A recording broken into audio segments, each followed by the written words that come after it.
Just so you know, the book talk is prepared. It's nothing that you should wing. Okay, you really want to think about what you're going to say before you say it. And here we go. So I'm going to book talk Let the Great World Spin by Colum McCann. And basically, this book came into my life during reading workshop last year. I had a student, Jake Siegel. You guys know, anybody know Jake?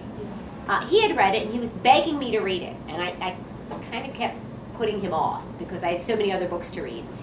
And as I got to know him as a reader, I realized that we had pretty similar reading tastes, and he was a pretty serious reader, so I kind of stopped ignoring him, and I agreed to read the book. And I'm so glad that I did. It is one of the more thoughtful books that I've ever read. I can see why it won the National Book Award. And what impresses me about the book is the structure. I cannot even begin to think about how he had to weave this story together. It's so complex. And there's things that at first you get to it and you don't think it's important, and then much later you're like, oh, now I get it. So that's very impressive to me. And he also really captures different layers of humanity very well. And I'll give you an example of what I mean by that. But before I get there, some background. His inspiration for this was his father-in-law. His father-in-law barely escaped the North Tower when 9/11 occurred, but he did survive, and he walked all the way home, and in their household they still have the shoes that he walked home in, and they're still covered with all of the dust from the debris and the situation, and those shoes literally sit in their hallway as like a reminder for them, kind of like our article we read about the cancer's oddest effect, this reminder to not take things for granted. And he was looking at the shoes, and he decided he wanted to do a book. His next book would be on something with 9/11. But he didn't want to focus on the tragedy. And he realized he had to go backwards in time. So he took a real event that happened. In 1974, there was a guy, that hence the cover, who actually illegally put a cable across the Twin Towers and tight-roped across them. Totally for real. Did it in the middle of the night. The next day he did it, and just the world stopped.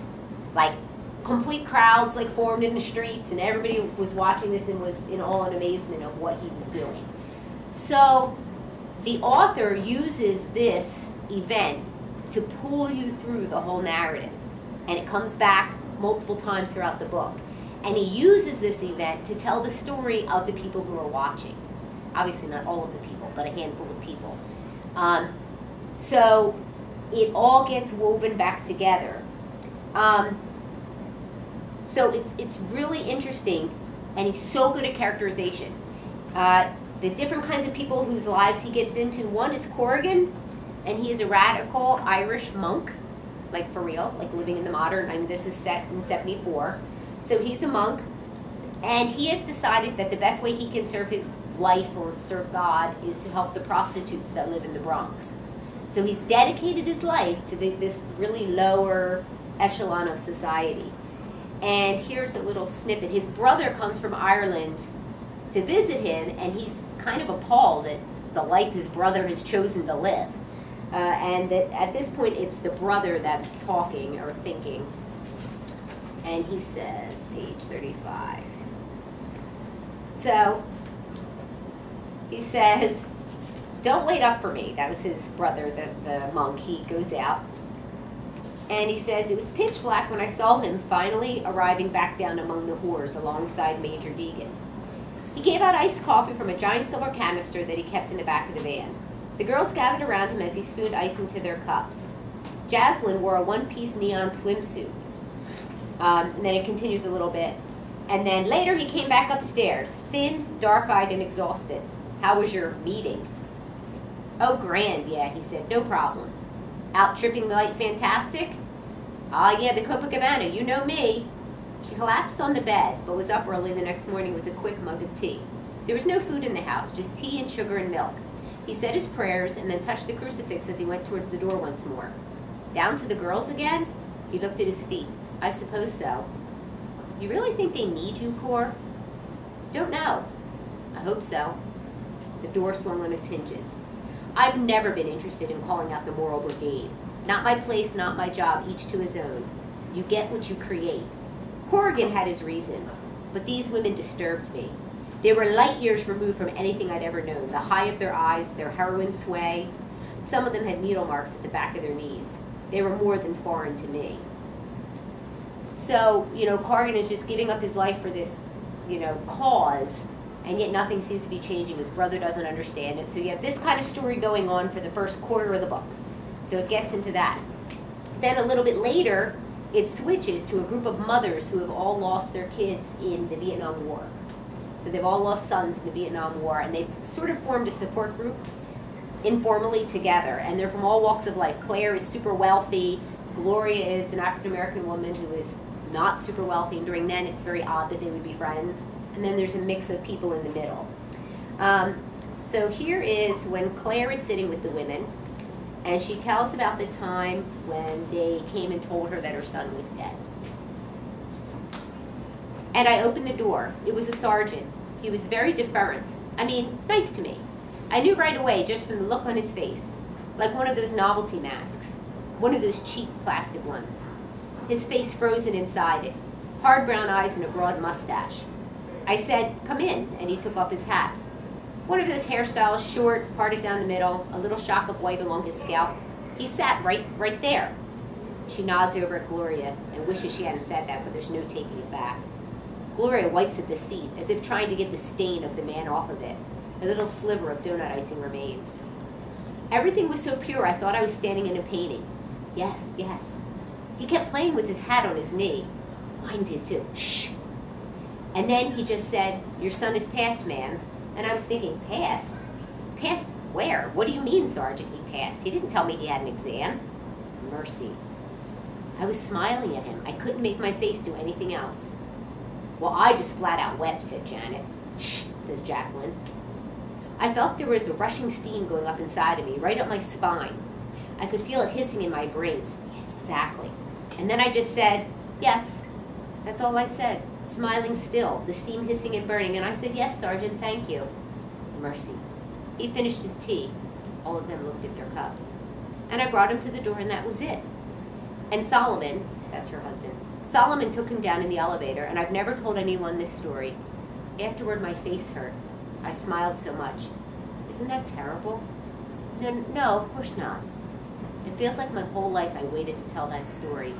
Oh, Claire, I just can't believe that I smiled when my boy was dead.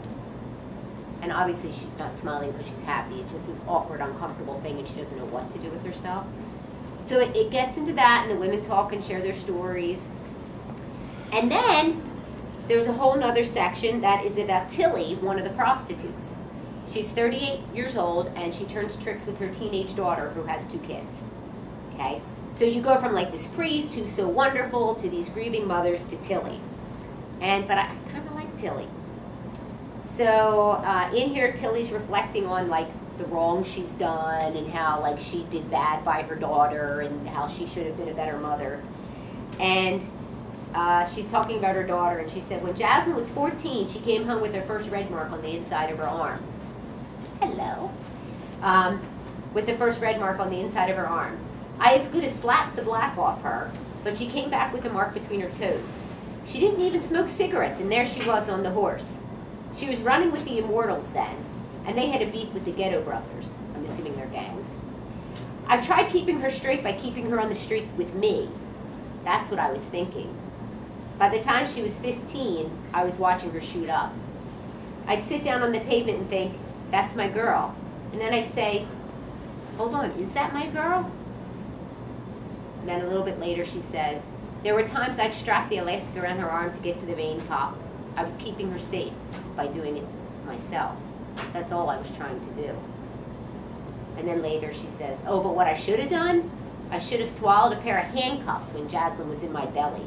That's what I should have done. Gave her a heads up about what was coming her way. Say, here you is, already arrested. You're your mother and her mother before her. A long line of mothers stretching all the way back to Eve and whatever else came before me. Oh God, I should have swallowed handcuffs.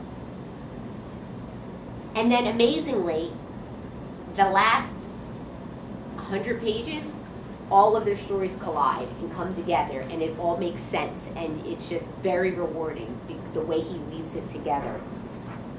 And then just one thing, a closing thought. What I really liked about it is that it's both profound and sad and beautiful, but I love this line, and I think it captures the book really well. One of the characters reflects and says, "We stumble on, we bring little noise to the silence, find in others the ongoing of ourselves. It's almost enough." And it's just this idea that life sometimes is almost enough, and that's okay. So again, it was masterfully told, and hopefully you will pick up Let the Great World Spin, and if you read it, you will understand why it was very hard to give a succinct book talk on. Okay? Thank you, guys.